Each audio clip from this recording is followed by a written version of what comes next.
코로나19 수도권 거리두기 4단계 격상으로 인해 당장 이번 주부터 현장 예배가 2주간 중단됩니다. 또다시 현장 예배가 중단되면서 교계에서는 우려의 목소리가 큽니다.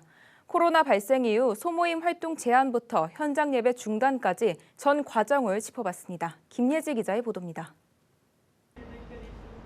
이번 주 거리두기 4단계 격상으로 수도권 내 교회들은 현장 예배가 또 중단됩니다. 이에 정부는 수도권 지역에 대하여 7월 12일 월요일부터 2주간 새로운 거리두기의 최종 단계인 4단계를 적용하기로 결정했습니다. 종교 활동은 비대면으로만 가능하고 행사나 집회도 1인 시위를 제외하고는 불가합니다.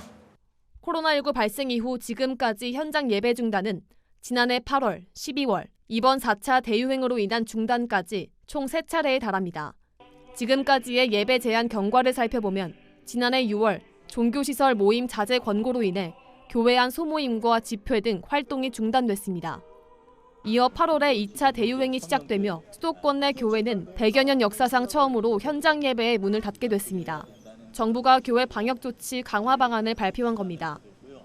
특히 수도권 소재 교회에 대해서는 비대면 예배만 허용하고 그 외에 모임과 활동은 금지됩니다. 교계의 넓은 이해를 부탁드립니다. 예배의 문이 닫힌 교회들은 신앙생활에 지장이 생기면 물론 작은 교회의 경우 월세를 내지 못하는 등 심각한 재정난을 겪어야만 했습니다. 지난해 9월 300석 이상 예배실을 보유한 경우 최대 50명까지 현장 예배 참석이 가능하도록 완화됐지만 300명 미만 좌석을 보유한 교회의 대면 예배 허용 인원은 여전히 20명 미만으로 제한됐습니다. 곧이어 11월 거리두기가 2단계로 격상되면서 현장 예배 참석은 20% 이내로 다시 축소됐고 12월엔 2.5단계로 거리두기가 격상돼 성탄절을 포함한 모든 예배가 온라인으로 전면 대체됐습니다. 해당 조치는 올해 2월까지 총 4개월이나 이어졌습니다.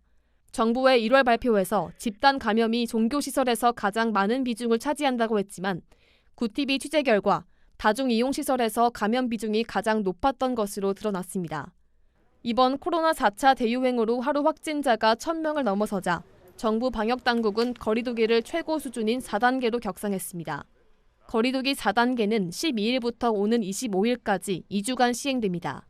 이러한 정부의 방역 조치에 교계는 비판적인 입장입니다.